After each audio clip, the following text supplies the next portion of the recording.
Hello friends, नमस्कार। लक्ष्य मंथन में आप सभी का स्वागत है। आज हम बात करेंगे हिंदी साहित्य के जाने माने महान कवि एवं लेखक के रूप में जयशंकर प्रसाद की जीवन परिचय। जयशंकर प्रसाद जी का जन्म 30 जनवरी 1889 ईस्वी को उत्तर प्रदेश के वाराणसी के साहू परिवार में हुआ था। जयशंकर प्रसाद जी के पिता का नाम बाबू देवी प्रसाद था। माता जी का नाम मुन्नी देवी था और पत्नी के रूप में कमला देवी थी और पुत्र के रूप में रत्न शंकर पैदा हुए थे। जयशंकर प्रसाद जी की पढ़ाई लिखाई ज़्यादा स्कूल में नहीं हो सकी थी। 8वीं तक पढ़े थे।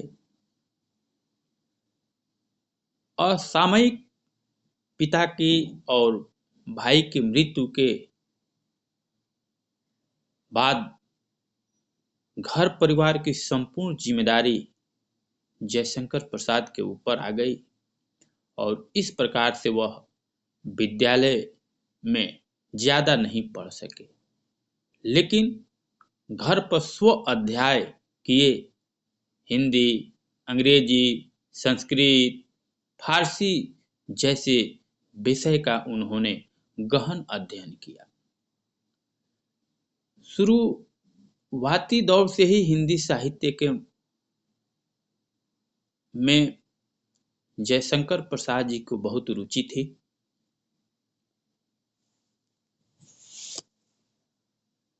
जयशंकर प्रसाद जी हिंदी साहित्य के छायावाद के प्रवर्तक एवं 4 स्तंभों में से एक महान कवि, नाटककार, कहानीकार, उपन्यासकार एवं निबंधकार के रूप में जाने जाते हैं। जयशंकर प्रसाद जी का जो प्रारंभिक काल था, यह बड़े ही कहीं न कहीं संघर्ष और दुखों से भरी थी। बताया जाता है कि माता पिता, भाई सभी की असामयिक मृत्यु हुई और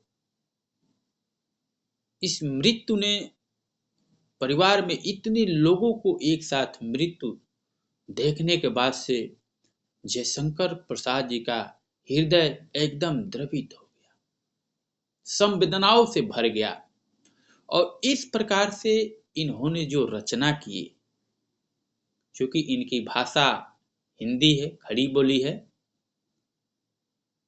तो जो भी इन्होंने हिंदी साहित्य में रचना किए, चाहे वह नाटक हो, उपन्यास हो, कहानी हो, वह सब में कहीं न कहीं संवेदना, दुख, प्रेम पूरी तरह से प्रफुल्लित है उसमें।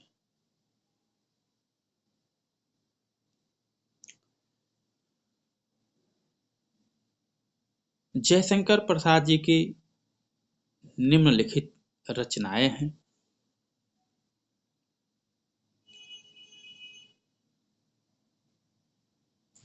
नाटक में स्कंदगुप्त, चंद्रगुप्त, अज्ञातशत्रु और ध्रुव स्वामिनी, राजश्री इत्यादि है। उपन्यास भी लिखे, कंकाल, तितली और अंत में एक इरावती उपन्यास लिखे जो अपूर्ण रहा। 1940 में यह प्रकाशित हुई। कहानी में आंधी, छाया, इंद्रजाल, प्रतिध्वनि, पुरस्कार और आकाशदीप इत्यादि कहानी लिखे। काव्य कला में झरना, कामायनी, कानन कुसुम, आंसू और प्रेम पथिक जैसे बहुत से काव्य की रचना की। कामायनी 1936 में प्रकाशित हुई और इस पर मंगला प्रसाद पुरस्कार भी मिला था। कामायनी 15 सर्गों में विभाजित है और यह महाकाव्य है। इसमें श्रद्धा मनु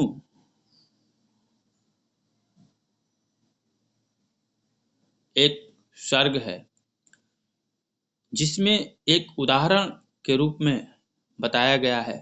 उसमें बताया गया है कि दुख की पिछली रजनी बीच बिकसता सुका नवल प्रभात, एक पर्दा यह छीना नील छिपाए है जिसमें शुका। अर्थात श्रद्धा मनु से कह रही है, मनु निराश हो चुका है, दुखों से भरा है। तो श्रद्धा वहां पर कह रही है, मनु को समझा रही है कि मनु,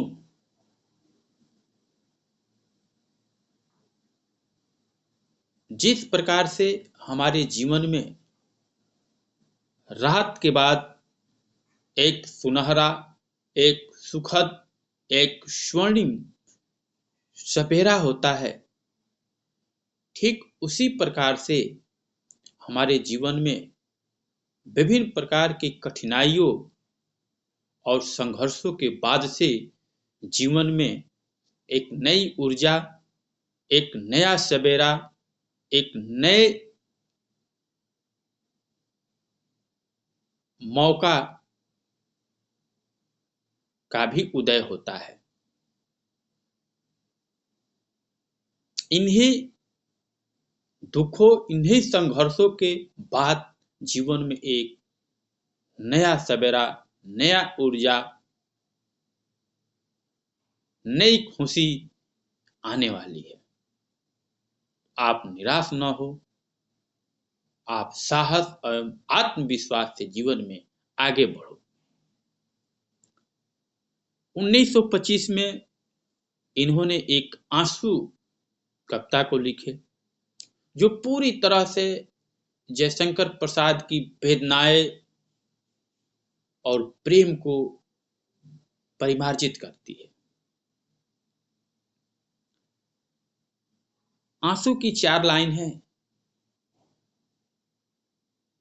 कि जो घनीभूत पीड़ा थी मस्तक में अस्मृत सी छाई, दुर्दिन में वह आंसू बनकर आज बरसने आई। अर्थात जिस प्रकार से घने बादल होकर बारिश होती है, उसी प्रकार से जब हमारे जीवन में एक लंबे समय से दुखों का, जब दुख जब घनीभूत होते हैं, लंबे समय से दुखों और अनुभवों का एक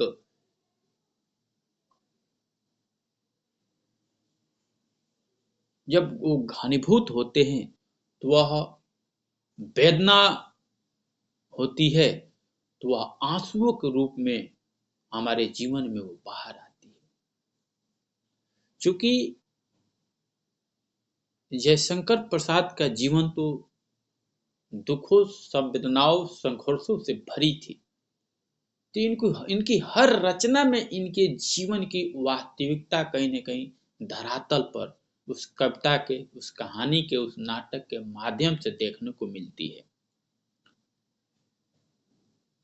जयशंकर प्रसाद को प्रेम और सौंदर्य के कवि के रूप में जाना जाता है और इन्होंने हिंदी में इंदुमती नामक पत्रिका भी प्रकाशित किए। इनकी पहली कहानी ग्राम है। नाटक में पहला नाटक इनका राजश्री है और कमायनी इनका जीवन का अंतिम महाकाव्य है। इनकी मृत्यु 15 नवंबर 1937 को वाराणसी में हुई और यह हिंदी साहित्य में इस नश्वर संसार को छोड़कर हमेशा हमेशा के लिए चले गए। लेकिन हिंदी साहित्य में एक स्वर्णिम और एक महान कवि एवं लेखक के रूप में अपनी जीवन गाथा को छोड़ गए, जिनके बताए हुए मार्ग पर आज हम सब मानव समाज चलता है।